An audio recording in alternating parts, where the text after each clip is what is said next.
À tous, on va faire une vidéo sur la dissolution et on va essayer d'aborder ces problématiques de dissolution avec une théorie. Alors ici, bien sûr, il ne s'agit pas de me croire. Ici, je vous emmène des connaissances qui sont avérées. Ce n'est pas, ça, par contre, ce n'est pas une théorie. C'est juste pour essayer que les uns et les autres, nous véhiculions une théorie tout en gardant notre approche personnelle des événements. Vous avez une approche personnelle, je la respecte. Et j'ai une approche personnelle qui est pour moi au-delà d'une théorie.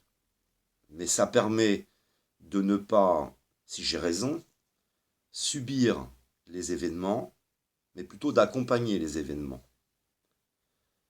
Donc je vais vous emmener des secrets d'initiés. Secret maintenant, c'est avec Internet, c'est plus beaucoup un secret.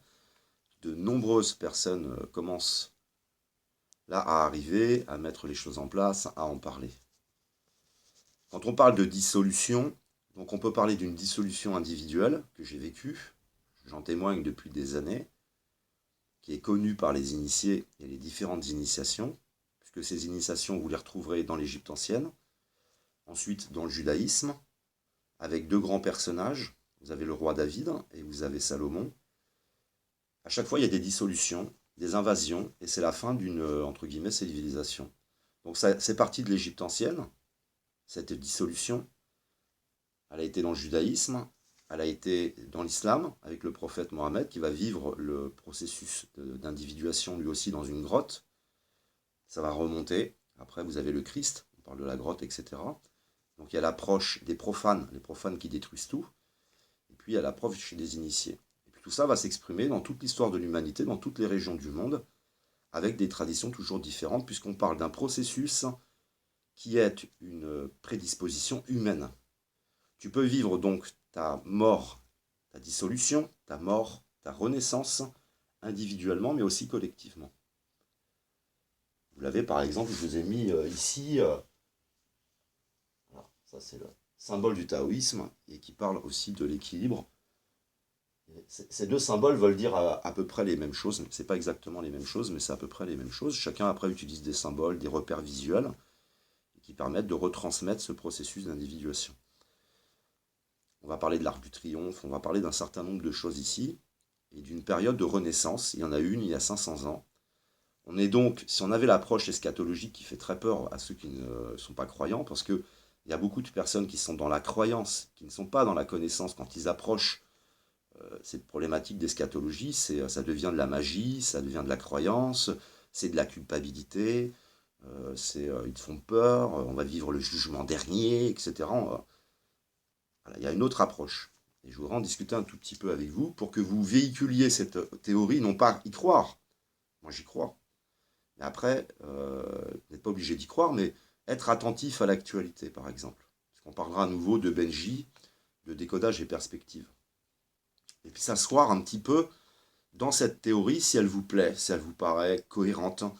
Et si elle ne vous paraît pas cohérente, vous la gardez de côté, et vous verrez si dans l'actualité ou pas, les choses sont en train de se présenter, et si oui ou non, nous allons ou pas vers une métamorphose. Est-ce que nous avons tous les signaux qui nous invitent à vivre cette métamorphose? Voilà.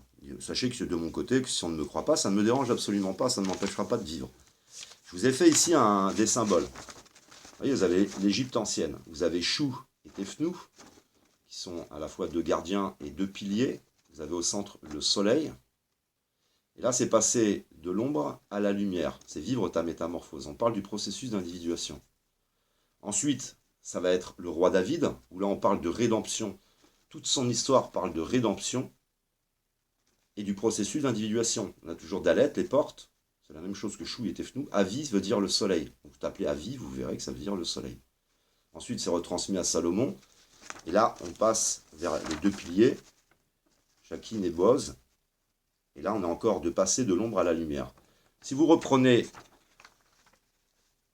l'investiture de M. Emmanuel Macron quand il va vers une pyramide, il passe entre deux grands poteaux, et il est dans l'ombre, et après il va passer dans la lumière. Ça veut dire que c'est un initié.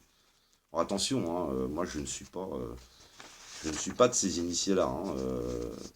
On a appris, nous, par nous-mêmes sur Internet, on s'est échangé pendant des années, on a découvert tout ça ensemble, mais je ne fais partie de aucune loge, puisque la dissolution touche le catholicisme, la dissolution touche, comment dire, la franc-maçonnerie, tout est touché, l'islam est touché.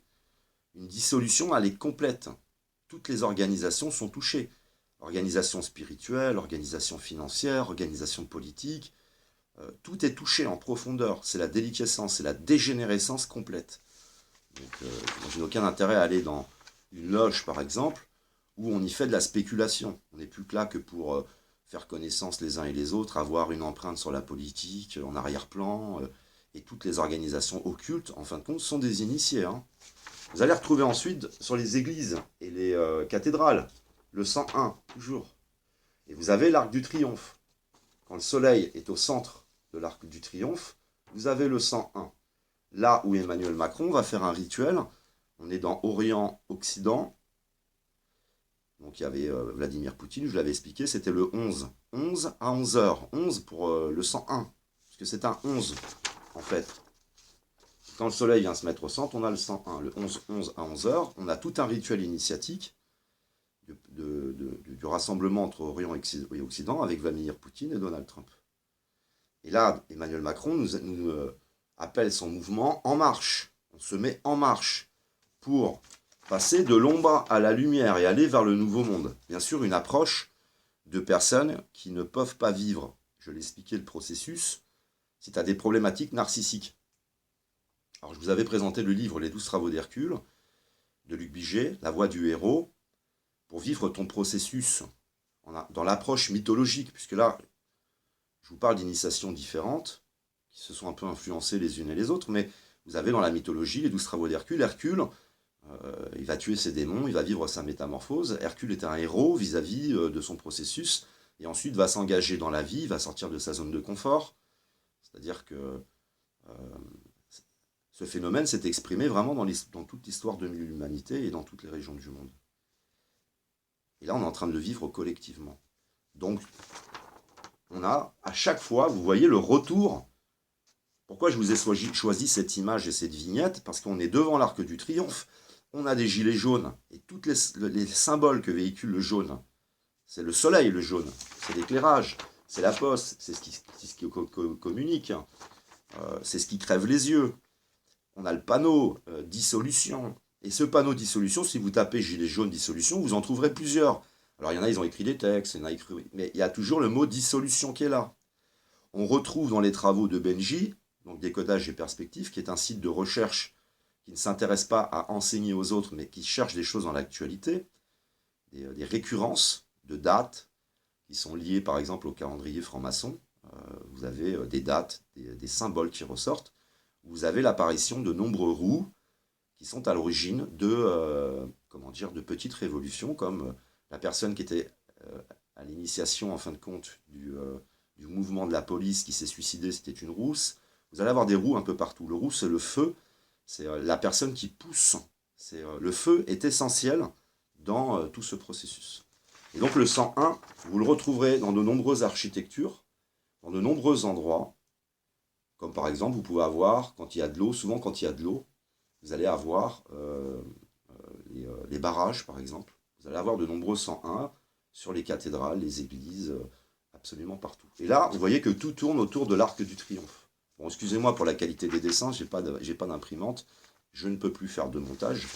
Et comme je prévois certaines choses là dans le futur, je ne veux pas investir pour le moment pour être le plus léger possible. Mais voilà les informations que je voulais vous apporter sur cette période. On est donc en train de vivre la fin d'un système qui est arrivé au bout, un peu comme un vieillard qui va vivre sa dissolution, sa mort et sa renaissance. On peut parler de phénomènes dans la nature qui sont liés aux chrysalides. On peut parler dans la nature de saisons. Vous avez un arbre, c'est un peu comme si les feuilles, c'est notre système, et les feuilles tombent. Ça veut dire que les cycles, c'est soit individuel, sans forcément vivre le processus d'individuation, ça peut être un petit réglage dans la vie. Et puis vous avez des cycles beaucoup plus grands, mais tout ça, on le retrouve absolument partout dans la nature, et on est dans une immense horloge, avec un système planétaire qui est véritablement comme une horloge, hein, c'est avec une très grande précision, et puis avec des saisons. Et donc, c'est aussi une saison possible pour un être humain de vivre la dissolution et le processus d'individuation. Soit nous vivons cette crise, un peu comme la crise, vous savez, de l'adolescence, il y a des gens qui ont des crises à 40 ans, 50 ans, et il y a des crises. Tu la vis inconsciemment, c'est une catastrophe parce que tu te fais du mal à toi-même, tu ne comprends pas ce qui t'arrive. Soit tu vis cette crise en conscience et tu l'accompagnes.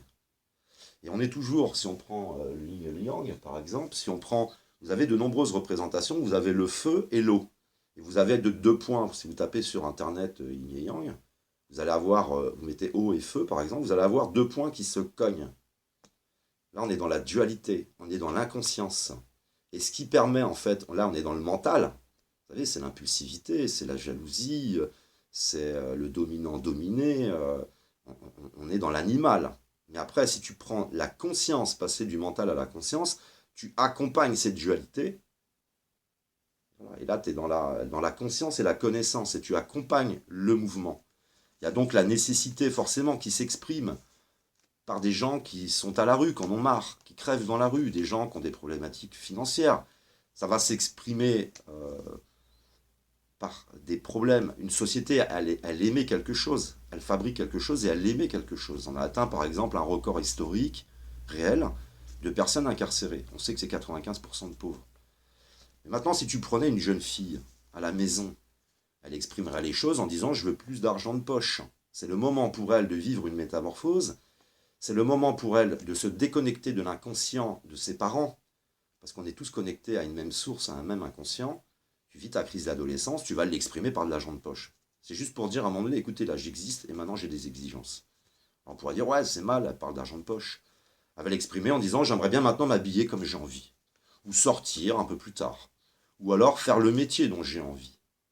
Ça, c'est l'expression. Ça, c'est les gens qui cassent des vitrines, qui cassent les distributeurs des banques, c'est la grande crise d'adolescence et la métamorphose par laquelle on doit passer, et là collectivement.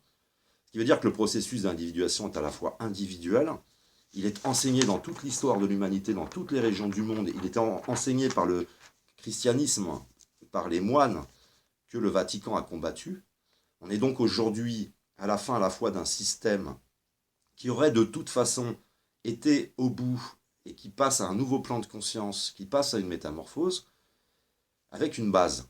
Cette base, elle aurait pu être différente si bien sûr le Vatican n'avait pas combattu les moines avec l'enseignement, pour nous emmener vers la croyance, pour nous emmener vers la culpabilité, la mise en dualité de Dieu et du diable. Vous voyez, on n'est pas dans la conscience, on est dans le mental. Quand on est uniquement dans la croyance, c'est le mental. C'est le jugement des autres. On n'est pas dans l'analyse. On devait donc passer du binaire au ternaire durant ces 2000 ans. Quoi qu'il en soit, on aurait vécu exactement comme l'Égypte ancienne, une dissolution, et après ils ont vécu l'invasion. Vous voyez que ça a été véhiculé. Après, vous avez le judaïsme, vous avez Jérusalem, ont vécu la dissolution, l'invasion. Ensuite, il y a eu l'islam, dissolution, invasion, puisque vous voyez bien que tous les territoires ont été redécoupés par les Occidentaux, par exemple, et à chaque fois, c'est la même histoire. Mais plus on va avoir conscience de façon généralisée de ce processus, plus on peut l'accompagner en douceur, tout simplement, en douceur. Donc si c'était une adolescente, je ne vais pas frapper l'adolescente, je ne vais pas dire que je te punis, c'est une honte, tu me demandes de l'argent de poche, alors qu'elle est en train d'exprimer son individuation. Aller vers d'abord son individualité, se réaliser elle, se respecter elle, le ras-le-bol de faire les choses pour plaire à mes parents, pour plaire à mes amis. Non, c'est fini tout ça, je fais ma crise. Et c'est un peu la même chose, en infiniment grand, bien plus grand, quoi. Parce que quand on nous dit qu'il y a la disparition des espèces, la mer qui est complètement polluée, on peut nous annoncer que tout va mal. D'un côté, il y a ceux qui vont, dans la majorité, se rebeller, tout casser, etc. Et de l'autre, tous ceux qui sont dans le déni et qui veulent continuer jusqu'à la fin, jusqu'à que il pourrait y avoir la disparition de l'espèce humaine, ils continueraient à aller au travail, à prévoir leur petit week-end, et sans aller vers la moindre métamorphose. On a donc un initié qui est monsieur Emmanuel Macron, mais attention, quand je dis que c'est un initié, il est dans ses paradigmes. Il ne peut pas vivre le processus d'individuation. impossible pour lui de le vivre jusqu'au bout. Problématique narcissique. Donc, dans le processus, tu peux avoir, parce que tu as, en quelque sorte, on a tous une mission. Quand je dis on a tous une mission profonde, des dons, une vocation, etc. Le processus d'individuation t'emmène à rejeter tout ce que tu faisais pour les autres, faire plaisir aux autres ou faire plaisir à ton modèle, et faire les choses pour toi-même. Et cet appel, c'est répondre à l'appel intérieur. Il a été écrit il y a 5000 ans qu'en France, on vivrait depuis la France cette métamorphose, France qui est un peu le symbolisme d'un centre spirituel un peu mondial. C'est de là que part l'art, la connaissance, on dit, vous savez, le pays des Lumières, etc. Certes, qui est dans une dégénérescence, hein, mais critiquer cette dégénérescence avec violence, avec animosité, c'est ne pas comprendre que cette dégénérescence, de toute façon, un être humain, moi je suis passé par cette dégénérescence, et on est nombreux, par exemple, sur Ça crève les yeux, à avoir vécu ce processus. Puis on est tous à des étapes différentes. Il y a des personnes qui ont été beaucoup plus loin que nous, qui passent de temps en temps. Il y a des personnes qui sont au début du processus. Et là, on va le vivre de façon généralisée. Je voulais donc amener une théorie. Je vous emmène en plus à nouveau le lien de Benji, Décodage des perspectives, où vous verrez tous les, comment dire, dans le blog entier, hein, il faut se faire tout le blog, tout le processus là par lequel on passe, où on pourrait croire que c'est un peu de la sorcellerie, des gens derrière qui... Non, il y a des gens derrière qui accompagnent, il y a des gens qui utilisent des symboles, il y a des... Mais quoi qu'il en soit, on serait passé par là, comme il y a 500 ans, ils sont passés lors de ce cycle, fin de cycle, par par la Renaissance. Et si vous prenez des tableaux de la Renaissance, vous retrouverez aussi les roues, vous retrouverez toujours l'expression du feu. Après, ce qui m'inquiète personnellement, on pourrait dire, David, t'es un peu allumé, t'es un illuminé, etc. Je la connais, hein, l'histoire, hein, parce que pour adhérer, c'est-à-dire qu'au départ, quand tu vois tout ça, tu t'es pas bien, hein, tu te dis, mais c'est quoi cette histoire, c'est quoi tous ces trucs. Puis après, il faut passer d'initier à d'autres, de pratiques à d'autres, puis pour t'apercevoir qu'en fait, non, ça a toujours été là, et que l'on doit passer par là, et on doit métamorphoser cette société, et on doit amener la population vers le ternaire. Ce qui est intéressant, c'est que tout compte fait, on a été privé du ternaire par d'abord le Vatican. Ensuite, forcément, comme il y a une dualité, je l'ai expliqué dans mes vidéos, tu as toujours, quand il y a une dualité, un contre-pouvoir. Par exemple, dans l'entreprise, si ça se passe mal, si on n'est pas dans la conscience, il va venir les syndicats. Il y a toujours quelque chose qui vient et qui intervient. On l'a vu après, pour ne pas que ça explose et que ça parte en guerre civile et que ça dégénère, il y a toujours la conscience qui doit s'installer et assouplir cette dualité. Vous savez, par exemple, j'en ai parlé, l'Afrique du Sud avec Nelson Mandela. On était à 2 doigts de la guerre civile et qui est un chaos absolu. Nelson Mandela arrive. Vous avez le général de Gaulle qui arrive et qui nous emmène toujours d'un monde à l'autre. Maintenant, j'essaye d'asseoir complètement mon raisonnement sur cette théorie, mais c'est difficile, parce que je suis aussi un être passionné. Alors quand je vois qu'on crève des yeux, hein, ça commence à m'énerver, ça commence à... c'est pas profondément chez moi établi. Hein. Il y a la personne qui pense comprendre, qui est dans sa théorie, mais il y a l'humain aussi. Il y a l'animal hein, qui parfois est repris par la passion, qui est repris par les colères, qui est repris... je suis encore un boiteux hein, au niveau de la compréhension du processus là dans lequel on est.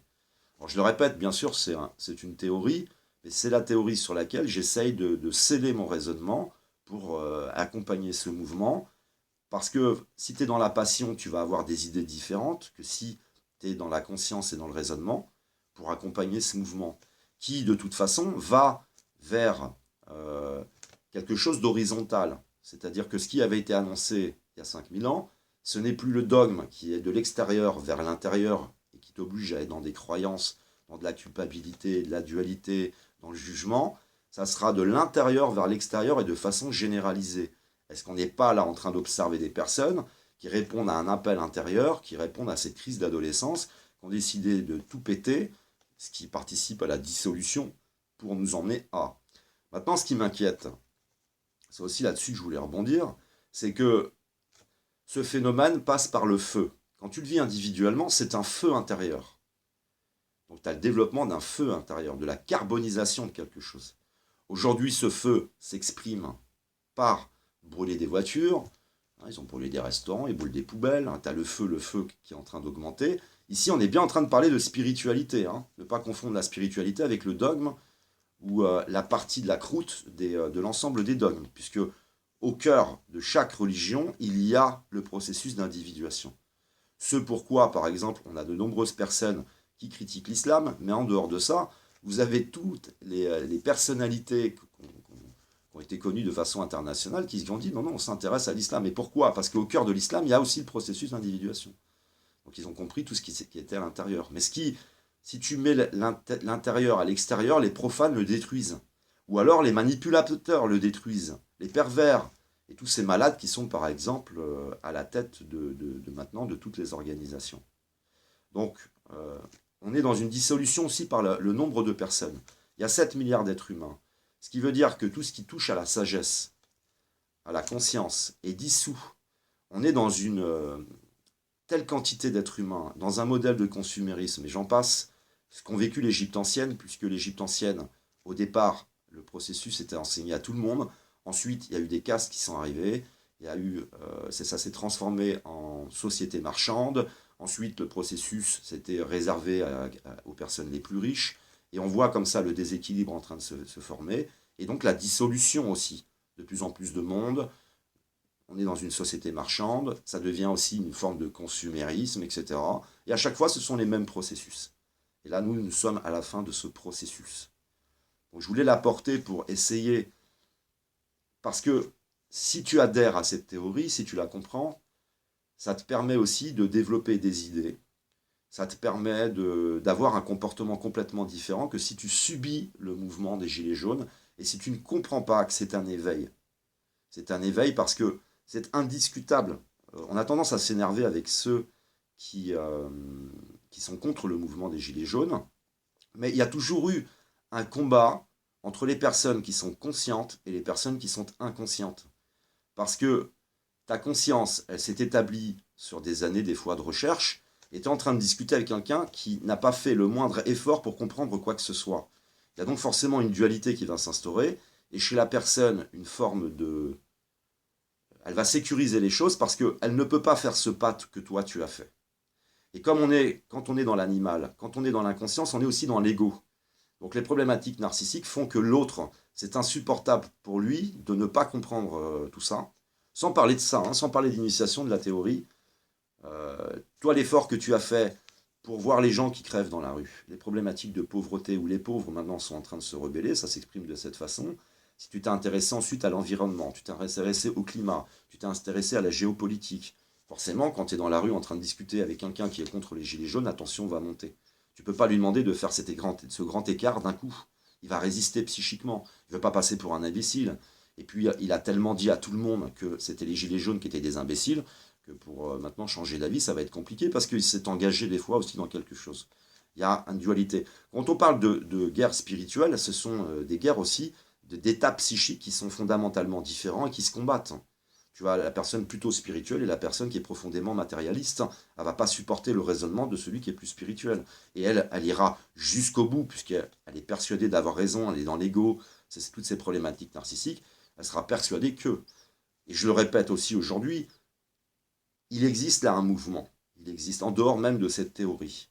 Qu'est-ce qui est fait de puissant, qui fait un peu trembler le pouvoir? Qu'est-ce qui est fait de puissant pour changer les choses? Rien. Tu vas manifester en paix avec tes petits panneaux, tu as des manifs là pour l'environnement, il ne se passe rien. Quoi que tu fasses, il ne se passe rien. Ils sont prêts même à se lever la nuit pour aller voter des lois la nuit, pour être sûr de tout passer. On entre peu à peu dans une dictature. Il n'y a rien qui est fait. Et là, il y a le mouvement des Gilets jaunes. Alors, on peut aimer ou ne pas aimer, quoi qu'il en soit. C'est un départ d'éveil et qui est en train de se développer avec plein d'idées extraordinaires, des rencontres extraordinaires. Il y a tout un mouvement qui est en train de se mettre en place et qui participe donc à cette période de dissolution, de métamorphose vers laquelle on doit aller. Parce que est-ce qu'on doit continuer dans ce modèle, dans ce raisonnement, alors qu'il y a presque plus d'insectes, d'oiseaux, de mammifères? Qu'est-ce qu'il faut annoncer pour qu'il y ait une prise de conscience? Non, on ira jusqu'à qu'il soit trop tard s'il n'y a rien qui est fait. Donc le mouvement des Gilets jaunes, en dehors de ma théorie, il y a quelque chose d'extraordinaire. Ensuite, je voulais faire une petite parenthèse, après en dehors de la théorie, pour parler, parce Ça fait des années que nous, on échange sur la perversion narcissique. Le système est profondément atteint, et même s'il proposait un début de RIC, par exemple, rien ne changera si on ne s'attaque pas au raisonnement. Le raisonnement du système qui est un système cancéreux, hein, on est au milieu d'un cancer cérébral qui est à la fois politique et médiatique. Ce cancer cérébral, la pensée, elle vient des médias. Et donc je voulais finir par cette parenthèse, puisque là on parle de conscience, hein, je suis en train de vous parler de passer du mental à la conscience. Ce qui agit et interagit sur nous, vous l'avez compris, c'est les médias. Et j'insisterai maintenant et énormément sur donc l'aspect de la conscience, ce qui donne conscience à la population, pour ne pas être en dualité avec elle. J'ai expliqué aussi le pervers narcissique accentue les dualités. Donc il va systématiquement faire appel aux inconscients, à ceux qui se nourrissent de la télé. D'un côté, il va dire aux gilets jaunes, on va mettre en place le RIC, et de l'autre, il va dire à tous les inconscients, méfiez-vous du RIC, ils vont voter pour la peine de mort, ils vont voter des choses qui vont nous emmener à notre effondrement, et puis accentuer les dualités. Et continuer, bien sûr, à motiver la police, qui a obtenu sa prime grâce aux insoumis. Je ne parle pas de Jean-Luc Mélenchon, hein, les insoumis. Tu as les soumis, les insoumis qui se combattent.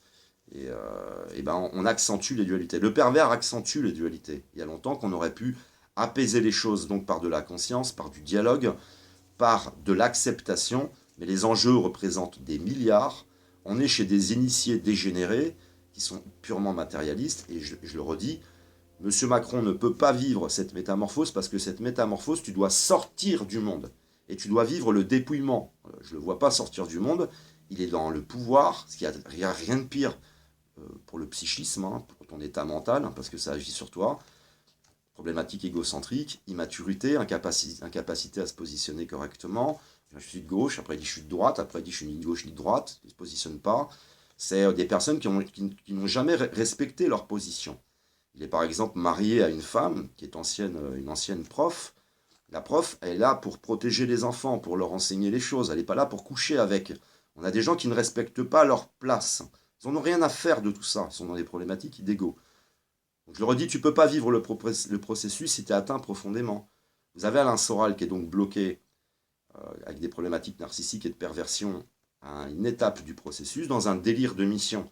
Vous aviez Hitler qui était dans cette position, délire de mission, paranoïaque aussi, et problématique narcissique. Je vous en ai présenté un autre qui s'appelle Christophe Crossouplan, qui est aussi un paranoïaque, un pervers, un manipulateur, et qui est aussi dans un délire de mission. Ton processus, il est bloqué, tu ne peux pas le vivre. Il faut sortir du monde, ce que parfois certains peuvent faire, comme par exemple Christophe Crossouplan est sorti du monde, certes, mais il a entamé quelque chose qui vient nourrir son ego. Il s'est enfermé en fin de compte dans un schéma et il ne peut plus sortir du processus, il ne peut plus évoluer dans ce processus. Mais tu dois t'isoler, sortir du monde, vivre ta métamorphose jusqu'au bout. Tu dois rejeter tout ce monde dans un premier temps, puis ensuite tu reconstruis ton raisonnement, ta conscience à partir de certains éléments, mais avec de l'humilité, avec un certain nombre de choses que tu vas acquérir durant ce processus et par lesquelles M. Macron ne peut pas. C'est fini, c'est terminé, c'est devenu quelqu'un d'extrêmement malsain.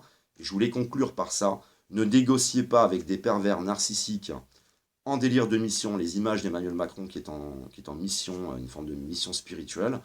Ne négociez pas avec un pervers narcissique. Quand il te prend quelque chose, un pervers, quand il te donne quelque chose, il va te le reprendre ailleurs.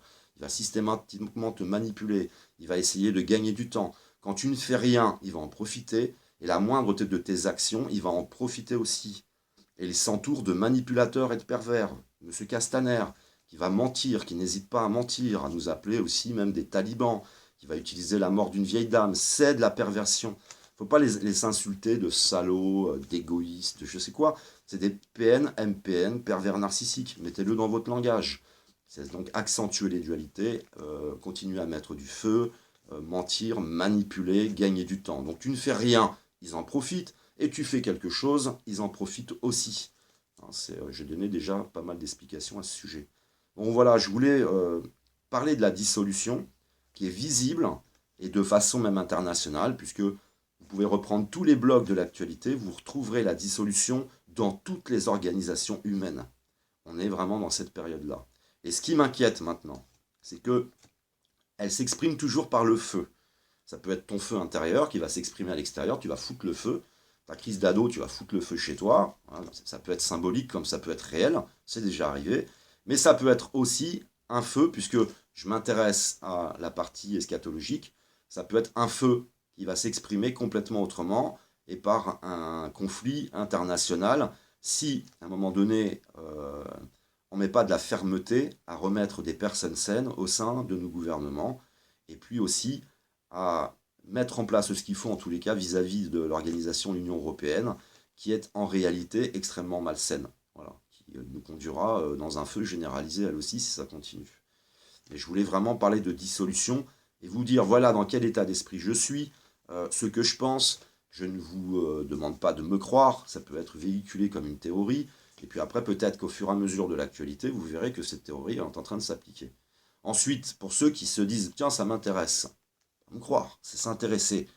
Tu prends un peu de ton temps et tu essayes d'aller voir par exemple sur le blog de Benji, Décodage et Perspective, depuis le début du blog, puisque c'est un peu un jeu de loi. Donc quand tu le vis individuellement, c'est un peu un jeu de loi. Et là, on est en train de le vivre aussi un peu comme un jeu de loi. Ça veut dire qu'on passe par des cases. Hein. C'est un peu l'acte 1, l'acte 2, l'acte 3, l'acte 5, etc. C'est un peu les mêmes. Vous verrez toujours, c'est un peu ce qu'exprime un processus d'individuation. On est en train de le vivre comme ça. Et on voit bien qu'on réclame d'avoir une vie plus cohérente. On réclame de l'équilibre.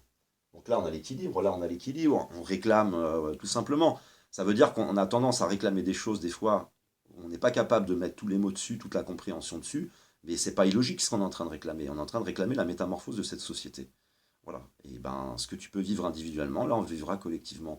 Et il existe en plus donc de nombreux maîtres, hein, parce que quand on parle de dissolution, on parle aussi d'alchimie. L'alchimie est aussi une école.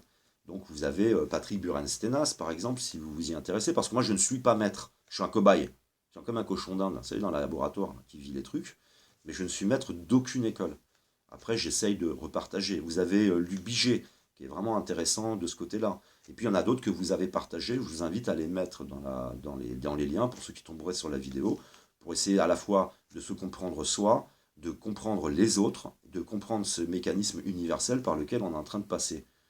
Et où je vous invite simplement à le prendre comme une théorie et pas vous énerver dans les commentaires, et puis simplement essayer de vérifier si ce n'est pas en réalité ce que nous sommes en train de vivre. Voilà, je vous remercie de m'avoir écouté, je vous aime, que l'amour, l'art et l'autre soient avec vous.